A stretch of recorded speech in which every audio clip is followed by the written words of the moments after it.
તેવી મારી નમ્ર વિનંતી. અહીંયા આજે આપણા આજે હું ક્ષત્રિય ધર્મ વિશે થોડું ઘણું કહેવા માંગુ છું. તે તમે ધ્યાનથી સાંભળો તેવી મારી નમ્ર વિનંતી. એક સમય હતો આપણા પૂર્વજોનો જે જન્મથી તો ક્ષત્રિય હતા જ, પણ કર્મથી પણ ક્ષત્રિય હતા.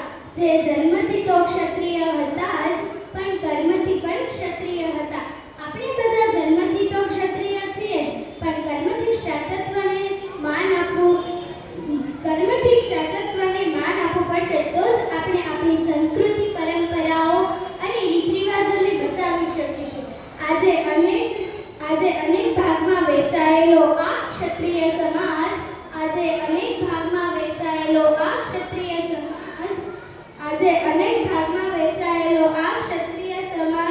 એક સૂત્ર, એક મંચ અને એક નેજા હેઠળ ક્યારે આવશે?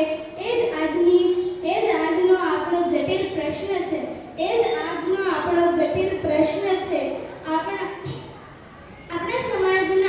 આપણા સમાજના ભાઈઓ, બહેનો, માતાઓ, વડીલો, મહેમાનશ્રીઓને હું ટકોર કરીને કહેવા માંગુ છું કે તમે હજુ આપણી પાસે સમય છે તો આપણે એક થઈને રહીએ.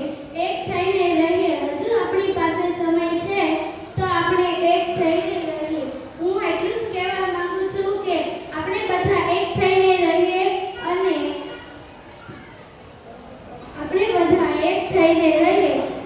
નહીંતર આવનારો સમય અસ્તિત્વને જોખમ અને પડકાર ઊભો કરશે. એકતામાં જ અખંડિતતા છે. જન્મ અને ધર્મ કરતા પણ કર્મ પ્રધાન છે. બંધન અને મુક્તિના પાયામાં પણ કર્મ છે. જન્મ અને ધર્મ કરતા પણ કર્મ પ્રધાન છે. બંધન અને મુક્તિના પાયામાં પણ કર્મ છે.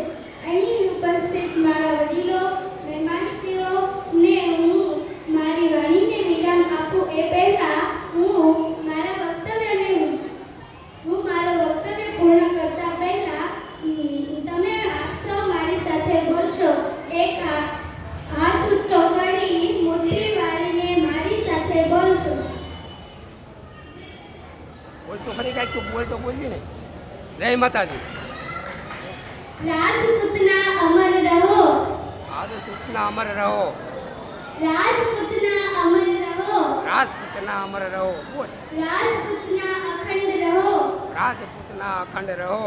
રાજપૂતના અખંડ રહો. રાજપૂતના અખંડ રહો. જય